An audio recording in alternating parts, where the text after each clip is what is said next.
Olá, seja bem-vinda, seja bem-vindo, seja bem-vinde. Estamos começando mais um Novelólogos, o ofício da emoção. E hoje a nossa convidada é uma médica. Não, você não está no videocast, no programa errado, não. Tá certo, eu queria agradecer a medicina que perdeu essa grande artista pra gente, para encantar nossa dramaturgia, nosso teatro, nosso cinema. Zezé Polessa, obrigado, bem-vinda. Ai, sempre alguém me lembra que eu fui médica, né?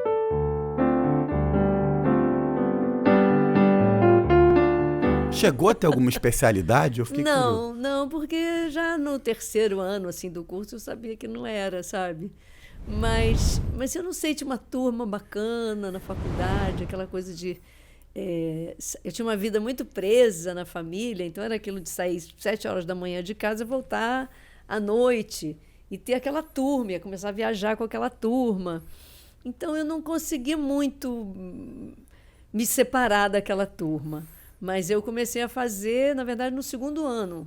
Eu sempre fiz teatro na escola. Sempre fiz teatro. Não era aquela que levanta para dizer o versinho, nada disso. Eu era uma menina tímida.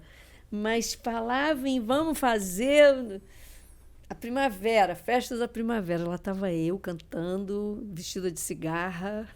E como é e quando foi que bateu o clique e você viu que isso ia ser sua profissão, que você ia viver disso? Como é que foi?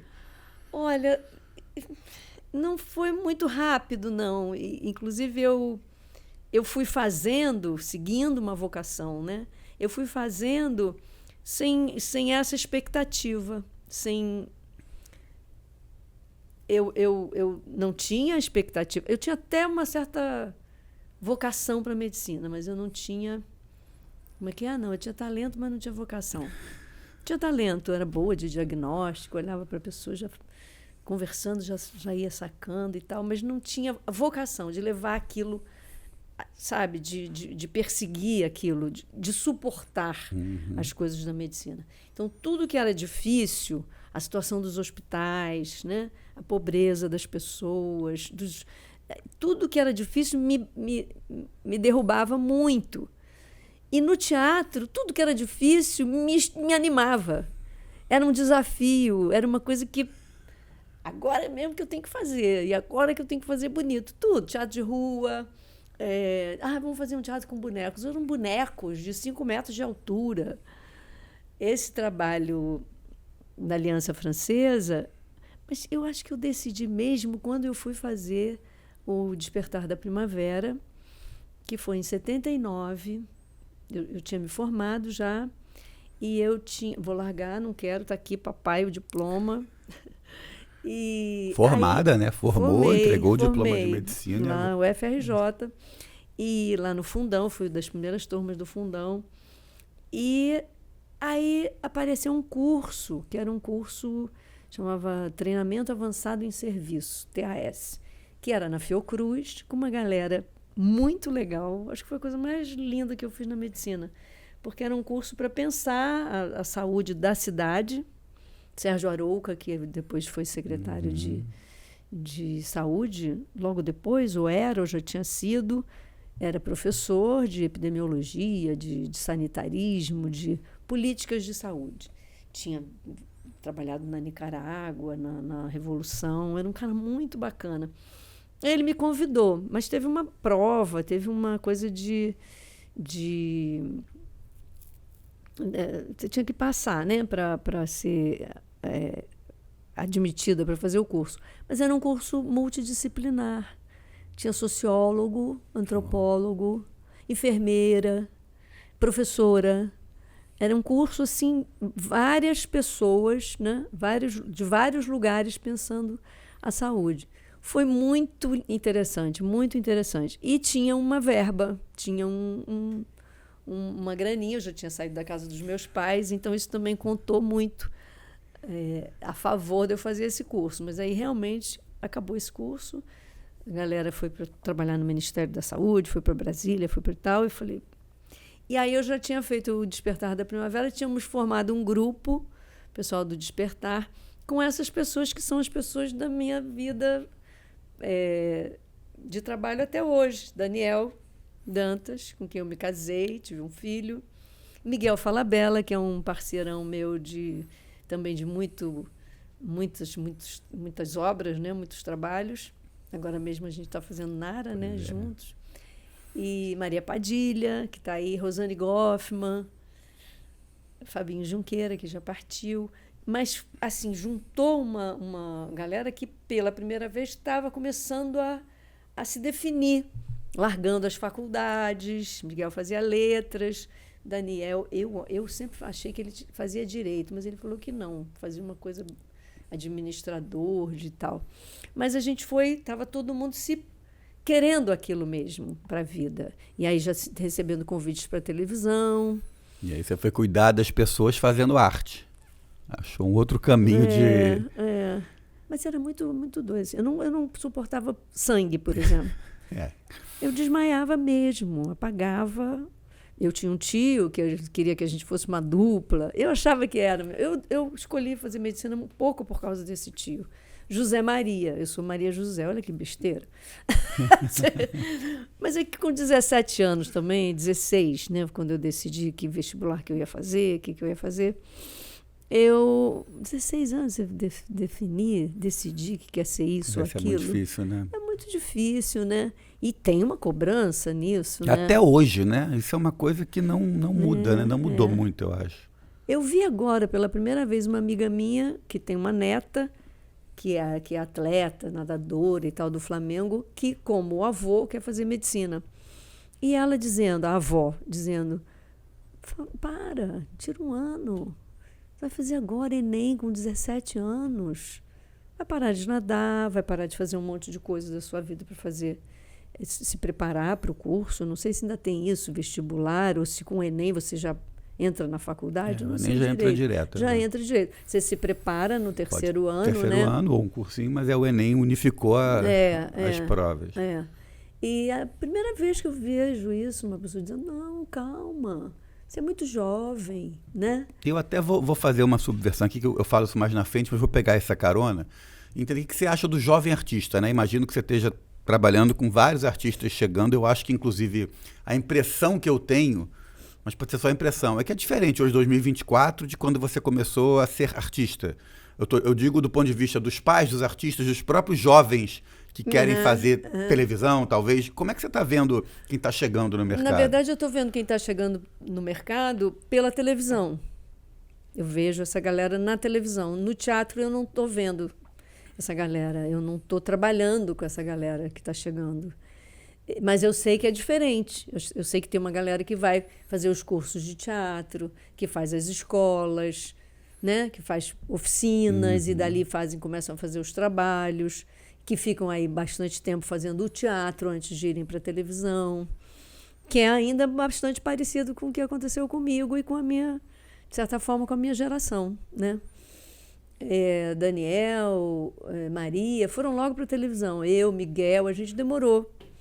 A gente tinha uma coisa meio... Eu tinha uma coisa bem alternativa, assim, de gostar de fazer teatro de rua, de gostar de fazer esses porões das alianças francesas. E então eu tinha um grupo de teatro infantil, grupo Navegando, Kaique Boticai e Lúcia Coelho. Eu gostava de fazer teatro para criança, adorava. Pesquisa, galera, desculpa, Kaique Boticai e Lúcia Coelho, pesquisa, porque é só os nomes aqui citados, é só a nata, você que está estudando, você que conhece, é só gente incrível. A Lúcia trabalhou com o Ilo Krugli, que foi uma grande figura do teatro para criança, né? Teatro juvenil, infanto-juvenil, muito criativo, assim, muito de cenário. Foi quando eu comecei a gostar de cenário, foi no teatro infantil. Comecei a gostar de cantar, comecei a gostar de ter interferências e criar espaço para poder responder às crianças, reagir. E a televisão chegou quando? Como é que foi essa... A televisão, eu estava fazendo uma peça chamada Delicadas Torturas, que era um espetáculo, que eram 2 peças de um autor americano, Harry Condolion, bem contemporâneo, assim, Tiziana Studart. Eu, Paulo José, Lília Cabral e Paulo Gorgulho. Eram 2 casais. Não, eu e Paulo fazíamos a primeira peça e nós 4 fazíamos a segunda peça. E ali no teatro, o que foi Opinião, que foi Arena, depois Opinião, depois voltou a ser Arena. A gente fazia ali. E até me perdi. Não, é a televisão, como chegou Ah, aqui. foi. Aí a Tiziana era amiga da Luísa Tomé, que era casada com o Mário Márcio Bandarra, que dirigia. E aí a gente acabou a peça, eles adoraram e tal. Fomos jantar, beber, sair. E aí ele falou assim, puxa, adoraria trabalhar com você e tal. Primeiro diretor de televisão que... Eu já fazia teatro há 10 anos, fazia teatro mesmo, assim, queria atriz. Uhum. Já tinha João. Aí ele falou, mas eu acabei de fechar meu elenco e tal, vou fazer uma novela das 7, que era Top Model. Aí, puxa, que pena. Bom, fui para casa. Ai, sou muito azarada. Fui para casa. Uma semana depois, recebi um telefonema dele. Ele falou, olha, uma atriz não desistiu de fazer a novela, só que é uma protagonista. Que incrível. Aí eu falei, oba. Era a Bruna Lombardi, que ia fazer a Naná, porque, em princípio, o personagem era isso, mas isso não ficou a coisa mais forte dele, do personagem. Era um personagem que era feia, tal, meio largada, tinha um óculos, era para ser meio largada, assim. E depois ficava linda. A trama. Mas era uma comédia. Quer dizer, era isso com humor. Com o Nuno, Léo Maia, com Evandro Mesquita. Essa novela, você fala da Naná, pra mim, assim, eu acho que todo mundo da minha geração, um pouquinho mais velho, um pouquinho mais novo, né, os millennials que a gente chama, tem Top Model. É como uma grande referência, né? Acho que é uma novela... Porque foi uma novela que deu uma virada também no assunto, né? Na própria trama. Sim. Tinha coisa da moda um pouco, né? Ela era modelo, personagem da Malu. Antônio Calmon. Tinha... O Calmon vinha do Armação Ilimitada. Ilimitada, exatamente. A nossa formação enquanto seres humanos, millennials, é isso. É Armação Ilimitada, Top Model, e aí uma geração de noveleiros. O personagem do Armação Ilimitada tinha 2 namorados, né? Tinha já tinha toda uma liberdade, assim, que as novelas não tinham, né? E perderam um pouco que tinha. Pois é, e daí abriu e depois fechou. Eu acho até que a história, não sei, né, do Gaspar e da Naná, eu ia até fazer uma brincadeira antes, que o Márcio falou que tinha fechado a novela, você foi pra casa e falou, meleca! Quase, né? Porque é muito bom esse bordão, você vê, a Naná pra mim, eu tenho uma tese até, eu não sei nem, acho que não foi de propósito, mas tocava Hey Jude, em português, essa novela, Senhor Kiko Zambianchi, e era muito bom, porque você aparecia e ficava, na. Eu não sei se tinha briga, mas pra mim isso é muito engraçado. Toda vez aparecia na Mai Hey Jude fazendo na. É um personagem, né? Eu tava falando, porque eu acho que essa novela traz relacionamentos fluidos, né? O Calmon tem um pouco isso. Não sei, tem os namoros, tem as tramas românticas, mas era o Gaspar, que era apaixonado lá pela personagem da Maria Zilda, mas também gostava da Naná. Tinha muitas ex-mulheres com que ele se relacionava. Rita Lee, essa parte da novela. A Regina Duarte. Era mãe da própria filha. A Rita Lee era mãe da Jane Fonda. Da Jane Fonda. Né? Os filhos chamavam, né, John Lennon, Elvis Presley, Jane Fonda, Ringo Starr e Olivia. Que era a filha da Regina Duarte. Mas ele tinha essas ex-mulheres todas. A última era a Maria Zilda.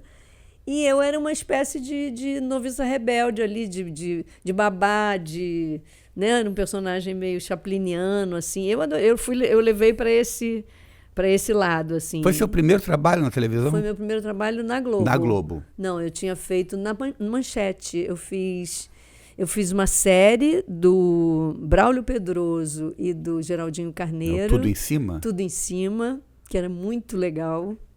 Tudo em cima, hey, tudo em cima. Essa tá bem na minha transição de memória, mas o Top Model... Era do SEC, essa música era do SEC. Legal. E... Aí era uma série com Osmar Prado, com Pitanga. Foi a primeira coisa que eu fiz na televisão. Foi tudo em Cima. Minha mãe era Jaqueline Lohance. Eu lembro que eu cheguei no cenário... Estava em Top Model também, né? Depois você reencontrou, né? Eu lembro que eu entrei no cenário, que era ali onde era o cassino da Tupi, que depois virou TV Tupi, era num estúdio ali. E era uma casinha tão perfeita, eles eram de subúrbio, suburbanos. E quando eu entrei no quarto, cara, eu chorei, porque era igual, tinha um armário, um guarda-roupa, igual da casa da minha mãe. Um guarda-roupa, e em cima tinham exatamente as mesmas coisas, uma barraca de praia, um ventilador, tinha um altarzinho com uma Santa Bárbara. Mas esse armário que tinha em cima do armário, eu falei, caramba. Então, eu trouxe toda essa vivência minha, assim, nas vizinhas da minha mãe e tal, para esse personagem. E aí, depois, a gente foi fazer Tamanho Família, que foi uma série espetacular. Espetacular. Eles pegaram os autores do besterol, do teatro, que estavam fazendo sucesso, né? Pedro Cardoso. A série era do Leopoldo Serran, que é um super roteirista de cinema. Leopoldo Serran, Geraldinho Carneiro, Braulio já não estava mais. E aí escreviam Pedro Cardoso, Felipe Pinheiro, Mauro Razzi, uma turma boa da Vicente comédia. Pereira, Miguel Falabella escreveu alguma coisa, estava começando a escrever. E éramos nós, a família, eu era a filha, Diogo Vilela era o irmão. Foi uma puta de uma escola esse programa, porque a gente ficou 1 ano fazendo. Caramba. Não tinha externa, tudo a gente ia de manhã para a Manchete, ensaiava, almoçava, de um almoço espetacular, talheres de prata. Era incrível. E aí, de tarde, a gente gravava. Era muito trabalho, muito trabalho. E achar o tom, sabe, eles também, que escreviam um pouco ainda para teatro, né? Sim. A gente estava entrando assim na coisa do audiovisual. E aí eu fui fazer essa peça, Delicadas Torturas. Aí acabou o programa, a gente fez 1 ano, tivemos férias. E nessas férias, quando a gente voltou, tinham acabado com o programa. Isso também. Porque a Manchete tinha esse problema, não tinha uma coisa, não tinha um Boni. Gastavam muito nos talheres do almoço. Gastavam muito ali. Mas a televisão tem essa questão de gasto de dinheiro, né, Manchete? Muito, mas era uma coisa de pensamento. Vamos fazer outra coisa agora. Aí a gente fez um projeto de um programa. Aí a gente não era, por exemplo, Dona Beija, fizeram Dona Beija, foi o maior sucesso, mas nós éramos comediantes. Eu nunca tinha sido comediante, mas virei para esse programa. Então não podia fazer a novela, porque eu era comediante. E aí, então vamos fazer um projeto de uma comédia. Aí fizemos um projeto, criamos alguns personagens e tal, e aí resolveram não fazer com a gente, fazer com Costinha. Gente. Que era maravilhoso. Mas, de repente, eu virei meio escada, sabe? Assim, eu passava de biquíni. Eu nunca quis fazer isso, nunca me imaginei fazendo isso. Eu queria fazer a Zoraida, a astróloga. Aí ele, Costinha, fazia a Zoraida, claro, maravilhoso. Eu ria pra caramba com ele. Mas eu ficava de biquíni, sabe? Falei, não. Aí fiquei muito triste, fiquei 1 ano sem fazer nada, recebendo. Eu ia lá, a gente recebendo no guichê. No guichê, assim, olhava assim, gente, não estou fazendo nada, estou pegando esse dinheiro. Muito estranho. Aí, fazendo a peça, Mário Márcio foi ver e me convidou. Mas aí eu levei um susto danado, porque era muito intenso, era uma vida assim, que eu tive que abandonar. Eu tinha filho pequeno ainda, já tinha 7 anos, não tinha nenhuma estrutura assim, e a gente gravava muito longe, naquela praia da Macumba, uma casa que era só uma casca, assim, lá dentro. Era muito externa, né? Muita gravação fora. Muito. E os estúdios, era assim, cada hora a gente gravava num lugar. Herbert Richter, depois gravava na Taikon, que era um estúdio na Barra, gravava no Renato Aragão. Não tinha, estava saindo da Globo ali, do Jardim Botânico, mas ainda não tinha Projac. Então era muito trabalho também, muito trabalho. Mas o João tem uma história que eu adoro dessa novela, que chegou uma amiga dele lá em casa, assim, ele nessa idade, 7, 8, e eu abri a porta. E ela ficou. Aí o João chegou, foram para o quarto. E depois o João me contou que ela falou assim, ai, você é filho da Naná. Ai, tudo que eu queria era ser filha da Naná. Aí o João falou, eu também. porque eu não era exatamente a Naná em casa, né? E o que aconteceu depois da Naná, né? Eu acho que sua primeira novela, um sucesso imenso, acho que ela é um personagem, né? Todos nós nos lembramos da Naná. E o que aconteceu a partir daí na sua carreira, na sua vida? Como é que foi depois da Naná? Olha, engraçado, porque logo depois da Naná, não estou me lembrando assim, porque sempre tem uma novela e um teatro, uma peça, né? Não estou me lembrando assim no teatro, mas na novela eu lembro que eu fiquei quase 2 anos. Eu recusei um trabalho porque... E no final a Naná acaba com o Nuno, né? Sim. Que vira um par romântico e tal. É meio de coisas de último capítulo. Mãe daqueles filhos, todo mundo queria ser filho dela, mãe de todos os filhos do Nuno, mais o primo, mais o Jonas Bloch, mais o Jonas Torres, mais... Menino, eles têm uma coisa comigo muito engraçada até hoje, eu com eles, né? Os atores, né? Fui chamada para fazer um negócio, era do Fontoura, e era um negócio que era uma história muito legal. De um cara, era o Otávio Augusto, casado com uma mulher assim, pobre, tá, uma vida sem graça, né? Aí ele ganha uma luneta, um negócio, um óculos, uma coisa, e ele bota aquilo e a vida dele se transforma. A casa fica linda, a mulher fica linda, tudo fica lindo e tal. Não sei mais o desenvolvimento da história, porque eu não fiz. Oh, legal, fui lá conhecer o Fontoura. Sabia umas histórias ótimas dele, tipo assim, no meio de uma filmagem, ele estava dirigindo alguém, não sei o que, passa um táxi, ele faz sinal e entra no táxi e vai embora. Assim, umas coisas bem de uma pessoa assim, com muita liberdade, sabe? Devia ter ficado de saco cheio com alguma coisa, não acredito que fosse só maluquice. Mas aí fui conhecer ele e tal, aí não era eu a fazer as duas, eu ia fazer só a feia. Eu falei, mas o interessante não é ele ver uma transformação nas mesmas pessoas, nos mesmos filhos, mesmo... Não, tal, quem vai fazer é Cristina Mullins. Olha. Que era uma atriz esteve bem... aqui no Novelólogos. Bem bacana, bem bacana. Hoje ela é casada com o Otávio.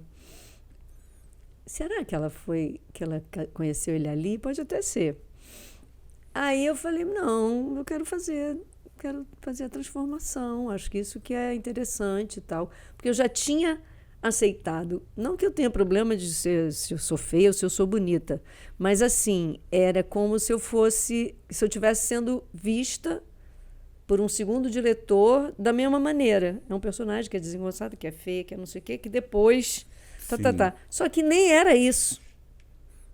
Era como quem diz, a Naná vai ficar a vida inteira, ele vai casar com a Maria Zilda. Podia ter acontecido isso também, porque a novela... exatamente. Né? E aí eu não quis fazer. Aí eu fiquei 1 ano sem fazer nada. Aí fiquei arrasada e tal. Aí conheci num daqueles... Tinha umas sériezinhas de coisas brasileiras, contos brasileiros, mas acabou que a Cláudia Rodrigues entrou com o mesmo projeto da Diarista, mais ou menos por perto. Mais ou menos por perto. A gente acabou não fazendo. Mas aí o Roberto me chamou para fazer Maria Moura. A Naná e Maria Moura realmente criaram uma coisa assim para o público muito legal para mim, de que eu era uma atriz que podia fazer muitas coisas e coisas diferentes, ou seja, que eu era uma boa atriz. Então foi muito legal. Eu acho que assim, não depois da Naná, o que aconteceu, não podia não acontecer mais nada. Mas a Naná e a Maria Moura, onde eu fiz a vilã, né? Sim. E eu descobri o que era o antagonista, né? E é muito bom rapidamente fazer uma personagem carismática, mocinha, né? No sentido da ingenuidade, da simplicidade, e uma vilã, né? 2 trabalhos próximos mostrando. Tem atriz que fica aí 20 anos só fazendo a mocinha. Foi muito assim, em 3 anos, acho que 2 ou 3 anos. Mas tinha uma cena, eu fiz uma cena que foi tão ruim, tão boa, né? Mas uma loucura. Eu chicoteava a Zezé Mota, que ela era uma escrava, ainda tinha, né? Empregada de escrava com borsa. E a cara, depois da cena, a Zezé não falava, quase não falava assim, não falava. E eu fiquei toda dolorida, eu fiquei, ficou tudo. Dia seguinte eu não consegui me mexer. E aí começa, daí todo... É muito bom esse trabalho, sabe? Porque você... Não é diferente, né? Você pode ler um livro e também acontecer coisas incríveis com você sobre você ler o livro da Viola, né? Tem uma dimensão. Viola Davis. Vem Viola aqui, Viola. Você tem um conhecimento de toda uma coisa do que é ser uma atriz negra, né? Mas quando você faz uma cena, você, atriz, faz uma cena, você é uma atriz branca, faz uma cena com uma atriz negra desse tipo de, né, de relação extremamente racista e violenta, é uma coisa que é uma escola, assim, é uma coisa que te muda para o resto da vida. E muda a gente que está vendo, né? Porque você vê assim, ela é igual a mim. Uhum. Ela é igual a mim. Por que essa mulher está espancando a outra? Que coisa bárbara e absurda. Elas são semelhantes, elas são a mesma coisa. É muito legal, vocês têm a possibilidade de viajar no tempo, né? Viajar no tempo e viajar numa transformação, por exemplo, isso. Acompanhei muito Elisa Lucinda falando desse processo do Silvio, né, de Almeida. Uhum. Ela falando que então o cara é bacana, o cara é de esquerda, porque eu fiquei até quieta, assim, esperando os pretos mesmo se Claro. colocarem, né? Porque é uma pessoa que ocupou um lugar maravilhoso, né? Importante, os discursos eram incríveis, aclamado, né? louvado, sim. Incríveis, ele virou assim inspiração, mestre, ídolo, né? Então, por quê? O que acontece, né? Então, o cara tem isso, é um cara de esquerda, é um cara que desenvolveu uma série de coisas, mas não mexe na sua estrutura pessoal, né? Na sua psicologia, né? Na cultura que ele está inserido, né? Não mexe, não vem. Então, ele em casa ele é machista, ele em casa trata o filho diferente da filha, ele em casa pode ser que ele seja racista, ele não... Então, não é que o cara não... Como é que ele pode fazer um discurso daquele, ser um cara ministro dos direitos humanos e fazer isso? Pode, se a pessoa não se encarar, né? Uhum. E eu acho que o ator tem muita oportunidade nesse sentido, sabe? Muita. Eu gosto muito de ler, eu leio muito, leio tudo. Por quê? Porque eu acho que todo tempo eu penso em mudança. Todo tempo eu penso que eu tenho que mudar algumas coisas, que tem coisas que eu não sei, tem coisas que não está confortável para mim, tem coisas que eu respondi de uma maneira que aquilo não é bom. Por que eu falei daquele jeito? Por que eu me senti assim? Por que fora psicanálise, né? Que é um recurso assim que eu tenho e que eu entendo, que tem muito a ver, inclusive, com o meu trabalho. Quando a gente pega um personagem, quando a gente quer, né, fazer aquele entendimento, é muito pelo perfil assim, psicanalítico dele. Nunca trabalhei assim. Acho que numa novela, numa peça, tinha uma coisa de uma orientação psicológica para estudar os personagens, mas não é constante. Mas eu acho que a minha própria experiência de análise eu acabo levando um pouco para entender, né? Sim. E aí...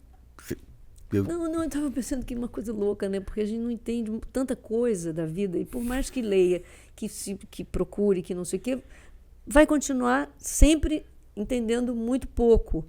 Mas a gente tem que Não sou eu que estou dizendo isso, não. Alguém disse isso e eu achei fez muito sentido para mim. A gente, de alguma maneira, não é dar sentido à vida, porque, né, talvez você possa achar que a vida não tem sentido mesmo, mas é justificar a sua existência.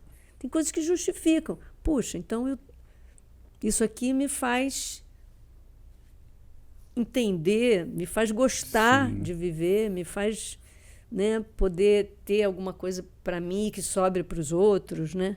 É justificar coisas que você justifica com um trabalho que você gosta, né? Que você pegou a sua vocação e fez um ofício daquilo e não quer parar de fazer, né? Total. E sobre esse ofício, né, entrando, né, a novela, a telenovela, ela alcança milhões de pessoas no mundo. No Brasil, acho que, né, o principal veículo, não sei se veículo, mas é uma janela que... Para você, qual é essa responsabilidade e qual é o tesão de alcançar tanta gente, né? Uma responsabilidade, como eu falei, mas deve ser uma curtição, deve ser legal, ou não. Me conta como é que é esse lugar de alcançar milhões e milhões de pessoas. Olha, a gente sabe, né, disso, mas a gente sente numa medida física, né, também. Então, você vai nos lugares, você vai... Quando eu fiz uma novela da Glória, que era passada no Pará, que é a força do querer. A força do querer. Força do querer. E eu fiz um personagem muito, muito interessante, assim, muito viva, Edinalva. Grande Edinalva. Pau te acha, égua! E era uma paraense bem típica, assim, bem de raiz. Depois ela vem pro Rio e tal, ela dá uma cariocada, assim, mas ela é uma paraense. E eu fui lá. Eu não gravei lá, a gente gravou, na verdade, no interior do Amazonas. Parazinho era no Amazonas, como se fosse no Pará, porque, enfim. E eu fui, acho que eu fui gravar um negócio da Angélica, no Açaizeiro, e tinha a Gabi Amarantos, acho que tinha Fafá. Foi bem legal, foi muito rápido. Eu estava gravando a novela. E quando eu cheguei, eu estava com o João, meu filho. E quando eu cheguei, foi uma loucura. Foi uma loucura. Tinha cordão de isolamento, foi uma loucura. Aí o João, nossa, mãe, não achei que era isso tudo. Eu falei, eu também não. Eu também não. Assim, a gente não podia ver o peso. Não, você não pode ir. Aí João comprou um boné. Não, a gente não vai não ir no ver o peso. Tem que ir. Comprar uma farinha de tapioca. Um bonézão, comprou ervas e coisas, mas tudo muito rápido, foi tudo quase muito uma rápido. Representante, né? Tem um lugar do povo se ver ali representado, é muito legal. Num lugar, numa cultura que a gente escuta muito, o ator tem que ser de tal estado, daqui, dali, né? Você carioca e o Pará te recebendo. E adoravam meu sotaque, estava tudo certo. E assim, como se eu fosse uma pessoa que tivesse levado, sabe, a cultura e o Pará para dentro da Globo, para a novela, ou para o Brasil, né, inteiro. Foi muito legal. Eu sempre tenho uma coisa assim, uma abordagem que é muito engraçado, é muito do trabalho. Gostam do trabalho e elogiam e falam, mesmo que fale do personagem. Já fiz vilãs, né? Já fiz uma outra vilã numa novela do Falabella, A Lua Me Disse. Pois é, depois eu queria perguntar dessa parceria, que você fez 2 novelas com Falabella, está dirigindo você agora, e imagino que tem várias, mas... É diferente, assim, a Glória, o Miguel, o Aguinaldo, quer dizer, é diferente, mas o que você sente de diferença? Tem lugar mais confortável, menos confortável? Não estou dizendo com a pessoa em si, mas com o trabalho, a embocadura, tem autor que escreve melhor, dá para sentir isso? Como é que funciona fazer novelas de autores diferentes? A novela que eu fiz assim, as novelas mais contemporâneas, né? Foram o do Calmon, as do Miguel. Contemporâneas não, urbanas de Rio de Janeiro. Sim, né? Que não são de época. Que não são de época, que não são de um outro lugar, né? De uma outra região. É diferente. É diferente.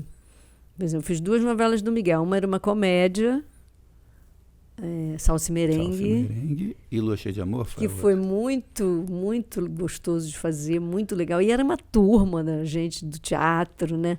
Estela Miranda, Luiz Salem. Era muito bom. Era Wolf dirigindo. Wolf é um grande diretor de novela. Com Wolf eu fiz também Ilda Furacão. Eu ia chegar. Eu tenho Naná e Mas a Dona segunda Nené. do Depois Miguel já era mais dramática. Tinha um núcleo cômico que eu não fiz parte. Eu fui essa vilã. Eles escreviam juntos, né, Maria Carmen e Miguel. Tinha umas coisas assim, cada um meio que às vezes a novela ia para um lado assim. Mas foi uma novela bem, bem bacana. Mas não tive assim, ela era má, bastante má. Tem uma repercussão diferente também quando você faz alguma coisa numa novela das 9, 8, 9, né? E uma novela de 6 ou 7. O alcance é diferente. Né? É um alcance mais de gente mais jovem, a novela das 7, tem criança que assiste, né? Então, é mais leve. Eu não me lembro assim, de ter tido nada por conta de fazer vilã. Eu já ouvi alguém falando que apanhou. Tem essas histórias. Tem gente que quer xingar, tem gente que apanha na rua, né? E ela me jogou um peixe, me bateu com um peixe. Eu acho que foi a Zezé Mota que estava contando isso em algum lugar. Eu já ouvi também. Não, Léa Garcia. Você fez uma má e tal. Fazia muita maldade com a Isaura, escrava Isaura. Você fazia muita maldade com a escrava Isaura. Ela falou, apanhei muito. Achei muito engraçado. Deixa eu te perguntar, a gente falou sobre cultura, a gente falou do Silvio Almeida aqui, né?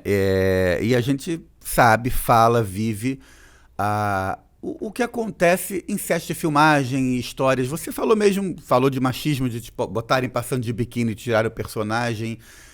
Eu queria te perguntar se você acha que melhoramos, como é que era antes, como é que está hoje, essa relação com a cultura do estupro, com o assédio, a gente está olhando aí muita gente sendo, enfim, indicado, pessoal, Me Too e o compliance da Globo, mas melhorou de fato, está melhor, era muito ruim, sim. Como é que era e como é que está hoje? Fala para... Sim, está sim, principalmente na Globo, porque quando você bota um departamento, né, um RH, que vai ouvir isso, então você pode ir lá e reclamar, e denunciar, e desabafar, né?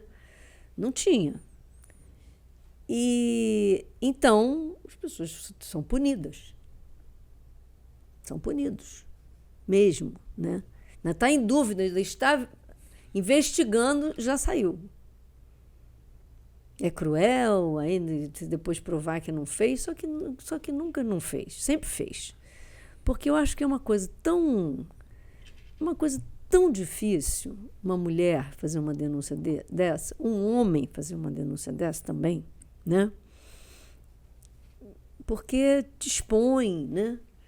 Te expõe. Então, se você tem uma família, se você tem filho, se você tem um namorado, uma namorada, é muito difícil. Então, eu acho impossível uma pessoa fazer uma coisa dessa e não ser verdade.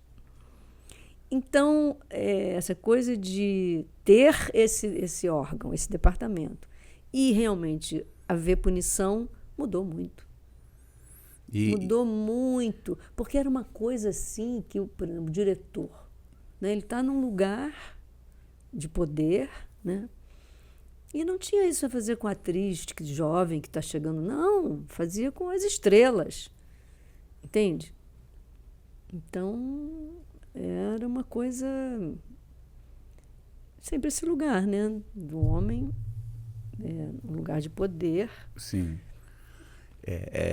E aí, emendando sobre transformações, né? O que mudou de fazer novela da época da Naná para hoje, né? Para o Amor Perfeito, que foi a última novela que você fez. O que você sentiu deve ter muita diferença, mas assim, coisas que te marcaram, que te chamaram atenção, que se possa pensar agora que está diferente assim do início. Olha, Amor Perfeito foi uma novela muito particular. Num momento assim eu acho que a gente fez uma novela de transição, que eu não sei se é assim, uma transição que aí vamos por aqui, vamos continuar por aqui. Não sei. Mas uma tentativa, vamos dizer assim, uma tentativa radical de transição. né? Onde você coloca os protagonistas atores negros em personagens de uma época que não eram negros, né? Era um médico negro, promotor negro, não eram. Ou era assim, 1, 2, e aquilo vira um personagem emblemático quase que de uma raça, de que a raça estava né, ocupando esse diretor lugar. artístico da novela, um diretor negro, né? O André Câmara, né?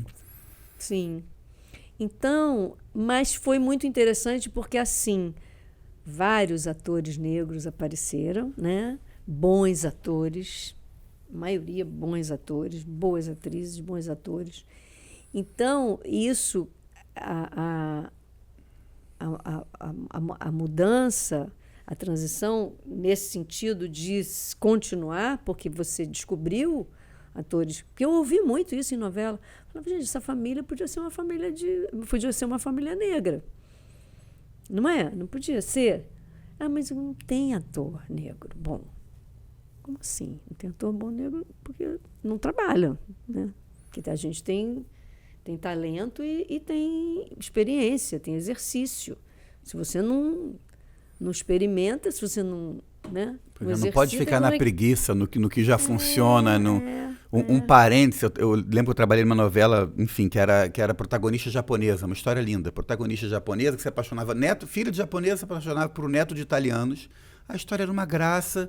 E aí vai, vem, não sei o quê. Não conseguimos encontrar essa atriz da protagonista. A protagonista não consegue. E Giovanna Antonelli. Oi? Aí você faz uma mudança na história que era legal, porque a Giovanna na época também não batia muito a idade da personagem, mudaram um pouco. E por que não se encontrava uma protagonista japonesa? Claro que tem. Claro, né? Que tem. A Tezuka fez filmes incríveis com japoneses. Não, totalmente. A gente tem, inclusive do Brasil, da italianos e japoneses, temos, né? Lidamos com, né? Se fosse ainda húngaro, sei lá, sueco, mas. Mas aí mas o meu Amor Perfeito, interessante esse marco, né? Trouxe um monte de gente, assim. Não só, a maioria era negro, sim, atores negros novos, começando a primeira novela. Então ela tinha uma coisa, uma excitação, uma efervescência assim, muito interessante para nós mais velhos, né? Com mais tempo de novela, brancos. Trouxe um negócio muito interessante mesmo, assim. Você fez muitas mães de personagens fortes que influenciavam ali. E é uma relação com o público, né, de novela que é fundamentalmente mães desse país.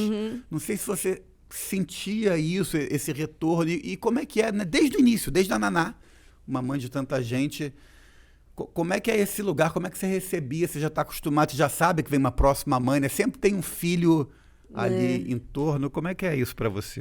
Eu acho que, é claro que eu me preocupo, eu falo, ai meu Deus, é só a mãe, é apenas a mãe de um personagem que, né, que o personagem tem uma história, a minha história é a mãe, mas nunca é, porque eu acho isso que você falou, porque é a mãe que está ali assistindo a novela. Então, essa mãe tem a história dela, né? Que todos os autores, pelo menos os que eu fiz, contaram, né?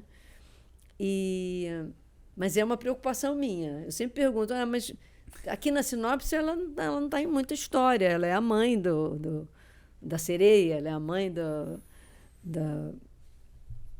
Pois é, não, personagem da Marina. E com cenas muito interessantes, né? Sempre acontece. E as famílias são sempre diferentes também. Por exemplo, a Naná, que era uma mãe, uma família totalmente alternativa, né? Digamos assim. Famílias disfuncionais, famílias, né? Mãe solteira. A personagem da Edinalva, ela é filha do Boto. Ela jurava que a menina era filha do Boto. Isso é sensacional, né? Somos presentes, já fico imaginando, né? Porque é isso, não é só a mãe, como você fala. E os núcleos, né? A mãe da Isis no Império, tinha, com Tato Gabos ali, tinha uma questão do humor ali, muito forte. Perverso, né? Exatamente. Humor negro, denunciando coisa ali, né? Aquela maternidade... que sempre explora, né? Que... É isso, né? Que vende, né, os filhos. Eu tenho uma tese vendo série, filme estadunidense, que a gente gosta muito, que eu brinco que a personagem da série de polícia, a que morre, é uma grande atriz. Porque a gente tem uma tendência, às vezes, a olhar o protagonista, a protagonista, lugar, e na verdade a gente tem 10, 20... Eu acho que o elenco inteiro tem que ser formado por grandes artistas, porque é isso, eu dei o exemplo Senão você não conta a história, Exatamente, né? Eu falo, a mãe do Maltz, Dona Neném, que para mim é muito marcante, não tem tantas cenas quanto a Ana Paula Rosa, mas tem uma cena com a Ana Paula Rosa sensacional, tem cenas com ele sensacionais, né? Às vezes fica na memória 1, 2 cenas sensacionais, independentemente do personagem ser maior, menor, ter uma quantidade... Isso é uma coisa que o ator tem que entender bem, né? E estar de bem com essa situação, né? Porque, às vezes, numa novela, você é um protagonista e você tem aquela quantidade de cenas e de situações e tal. Aí você tem uma outra novela que você não é um protagonista, mas que você tem que cuidar do seu trabalho e das suas cenas igualmente, porque você está contando aquela história da mesma maneira. Não da mesma maneira. Aqui você tem uma intensidade, né, de situações que que aquele personagem vai se expor. E nesse menos. Mas é tão importante, né, para que essa história aconteça e chegue nas pessoas se você trabalhar ela da mesma maneira. Pois é, né? Eu fico imaginando para a Marina Rui Barbosa, para o Rodrigo Santoro, na época da Hilda, né? Como deve ser muito bom ser acolhido, ter uma mãe com a tua história, com a tua cancha, com a tua relação com o teatro, né? Eu fico pensando a generosidade que a gente tanto fala e a escuta que tem que ter para ser ator, para ser atriz, né? Você chegar num set, numa produção, atores jovens, imagino que esse acolhimento, essa troca, né? Fico pensando, né? Não sei se você sente essa responsabilidade de dar um pouco de cancha, de vai garota, né? Não sei. Sim. E não faz muita, assim, quer dizer, não faz muita diferença, porque hoje a gente tem tem preparação para fazer a novela, né? Se trabalha o texto, se conversa muito sobre o personagem, geralmente convidam alguém de fora, um italiano, um espanhol, um argentino, um diretor para trabalhar a coisa mesmo do audiovisual e da história. Então, são atores que às vezes estão começando pela televisão e que têm um suporte bom de trabalho, né? Conseguem ter uma formação ali, mas é bem diferente do teatro, né?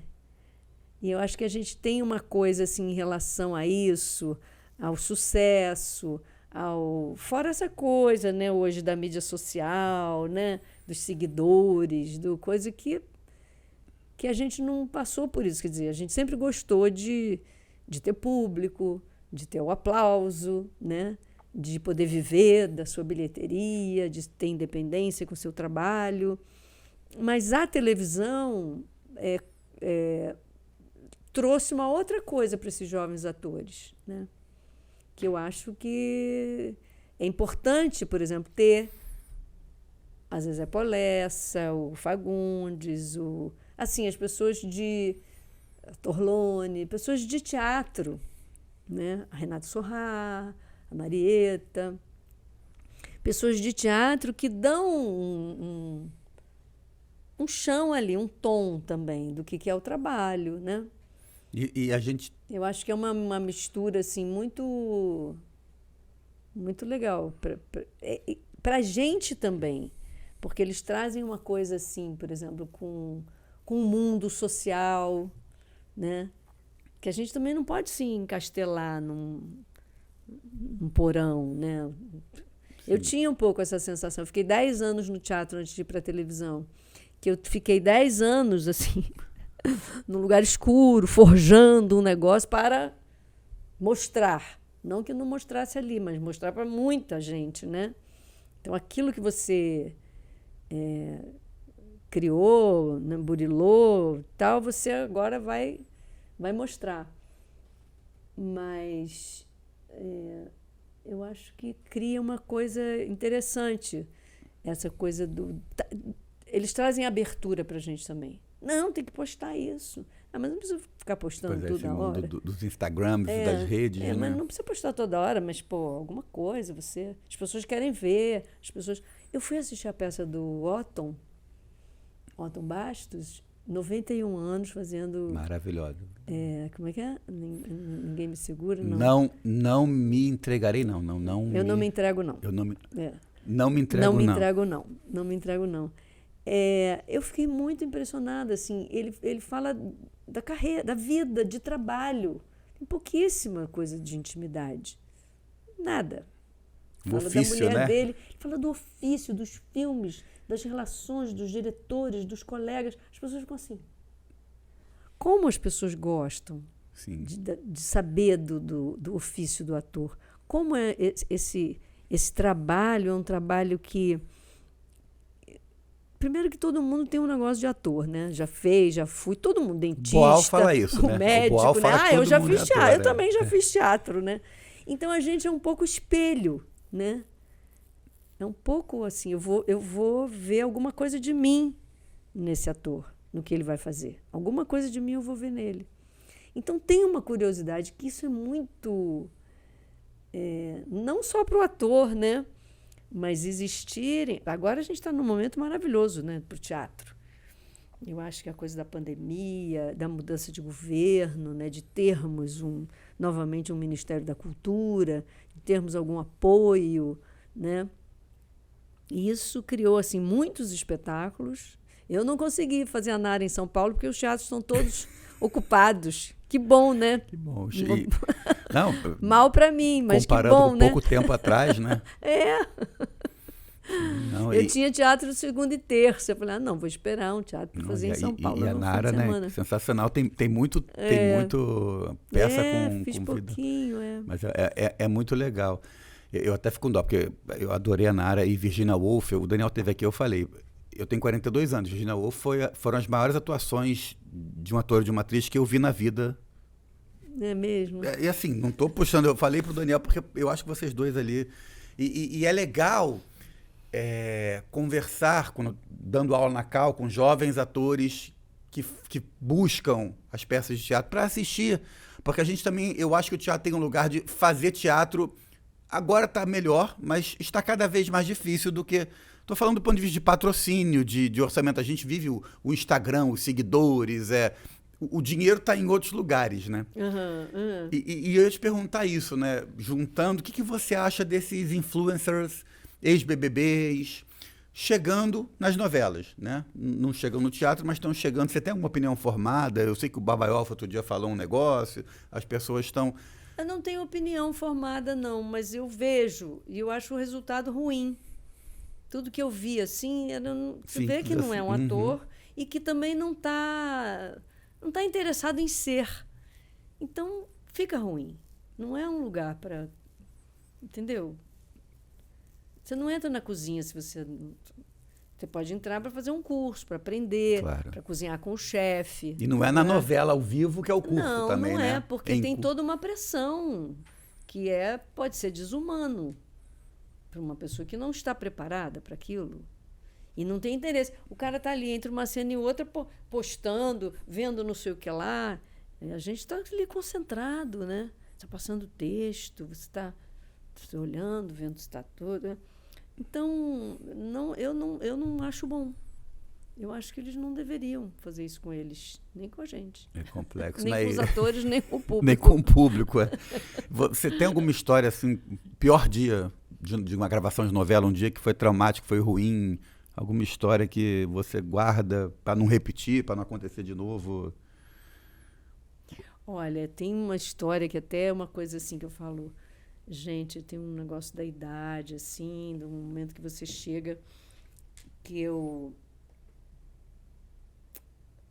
montei, né, a Nara, um projeto meu, uma ideia minha e tal, li um livro sobre a vida dela, fiquei louca e tal, e fiz essa brincadeira. Aí fiz no Rio e viajei.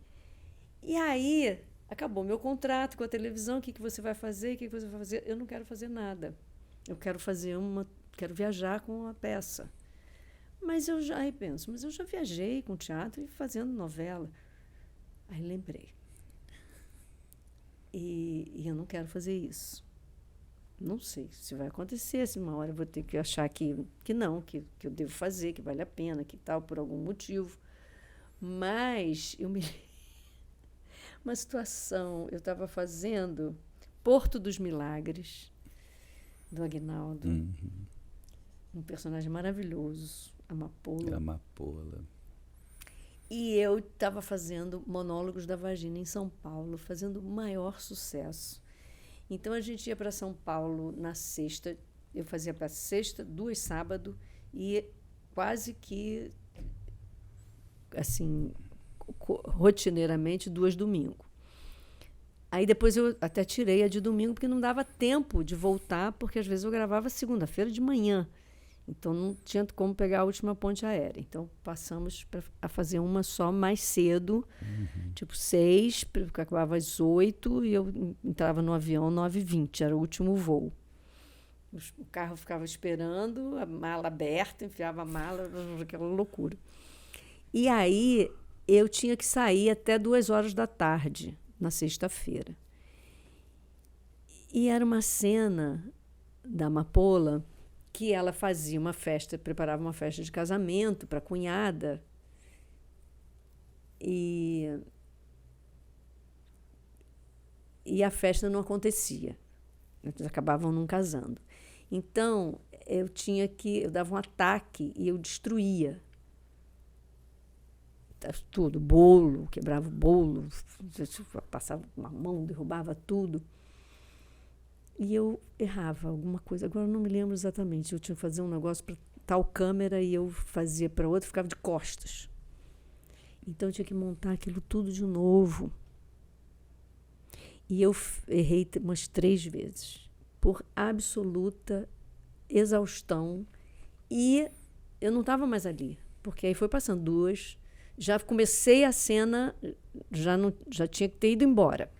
Não, é só essa, é a última. Por favor, a gente tem que fazer hoje. Vai ao ar segunda-feira, essas coisas. E aí eu fiz errado. Eu lembro que tinha até uma coisa que tinham feito, que era de vidro, e que tinham feito de açúcar. Para quebrar, né? E eu errava. Aí tinha uma, quebrei a segunda, e aí só tinha mais uma. Era um negócio importante, não sei direito o que era. E foi horrível. Nossa, foi horrível. Eu não consegui nem pedir desculpas. Eu fui pedir desculpas na segunda-feira, quando eu encontrei a equipe de novo para gravar. Eu falei, gente, não, foi ótimo, foi tudo bem. Mas foi horrível. Uma sensação assim de...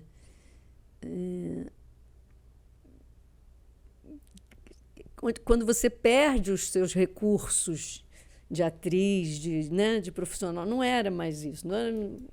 Qualquer um podia ir lá quebrar aquilo tudo e fazer errado e fazer de novo e não sei o que lá, mas para mim aquilo não podia acontecer. Foi muito ruim. Mas eu justifico assim, eu estava tensa, eu estava preocupada com a hora, porque normalmente não acontece. Sim, as pessoas olham muito glamour e não sabem, né, a relação, a quantidade de cena por dia, quando está fazendo teatro em outra cidade, né? É um processo. E a gente ainda tem que lidar com a estrutura da novela também. Porque, às vezes, você lê a cena, estuda, grava, e a cena é cortada. E aí, você fica chateado, porque você trabalhou, por que não cortou antes? Mas, às vezes, cria uns buracos na dramaturgia. Quando você vai ver o capítulo, por exemplo, você fala, não podia ter tirado aquilo. Quer dizer, não é você não é o autor, você não é o editor, você não é o diretor da novela, mas você está vivendo e acompanhando aquela trama, né? Você tem vontade de dirigir ou de escrever? Escrever, sim. Dirigir, não. Dirigir teatro. Mas na televisão você tem vontade? Não, dirigir televisão nenhuma. Nenhuma vontade. Eu acho todos muito... É muito intenso um trabalho e muito... É um trabalho que realmente você tem que se dedicar para aprender aquilo, né? E você tem, essa pergunta é difícil, né? Porque eu sei que filho você tem só um, é mais fácil. Mas tem alguma novela, algum filho preferido, alguma novela que você fez, que você gostou mais? Independentemente de quem escreveu, de quem dirigiu, mas um personagem mais apegado, alguma coisa que te marcou mais, te deixou mais feliz por isso, por aquilo? Eu gostei muito de ser mãe da Débora Falabella, no Escrito nas Estrelas. Aliás, eu estou me lembrando, gente, que eu era para fazer estão fazendo um documentário sobre a Elizabeth Jean. Uhum. E eu tenho que dar um depoimento lá. Eu acabei adiando e ainda não fiz, mas quero fazer. Era uma novela espírita, né? E nós éramos as vilãzinhas, assim, as únicas materialistas do mal da novela. Mas era delicioso, porque tinha uma coisa assim, uma química mesmo, acho que uma coisa de origem também do teatro. Eu ia falar, duas apaixonadas pelo palco, né? São duas. Com a Marina foi legal, com a Isis foi legal, mas elas não são atrizes de teatro, né? Quem eu fiz... não, agora eu fui mãe de dois homens, né? O Montaleone e o Tiago Lacerda. Foi legal também. E tem alguém... tem uma coisa com teatro, né? Tem alguém que você ainda não contracenou, que você queira muito contracenar, que você pensa que queria fazer? Pode até ser estrangeiro também, se tem alguém, às vezes, que você tem vontade de... Imagina contracenar com a Meryl Streep. Seria maravilhoso, né? Para Meryl Streep também, tenho certeza que... Mas, né? Pô, interessante. Para quem que a gente manda essa ideia, né? Duas irmãs bandidas, assim, trambiqueiras.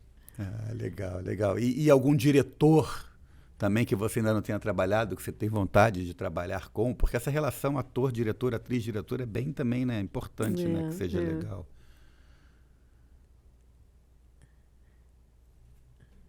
Não sei, eu tenho vontade de fazer uma novela do João Manuel, mas aí não é dirigindo. Eu gostei muito de ser dirigida pela Mora.